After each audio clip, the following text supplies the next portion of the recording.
जय जगन्नाथ सांग मैंने आपण मैंने केमती अच्छा कमेंट से कहे।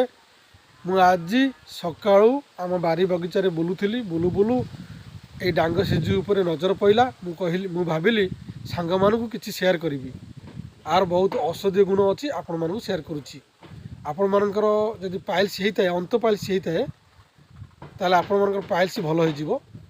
सका उठी खाली पेटे 3टा निखा पतर चोबेबे किंबा ताकू जूस करी पीले आपणकर 7 दिन भितर पाइल्स भल हो।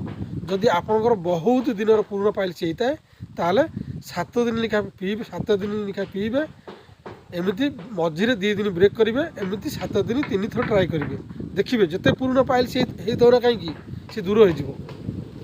आउ गए औषध गुण हूँ आप जादू कुंडिया जदि आर क्षीर को लेपन करेंगे आप जादू कुंडिया भल हो। रही जय जगन्नाथ।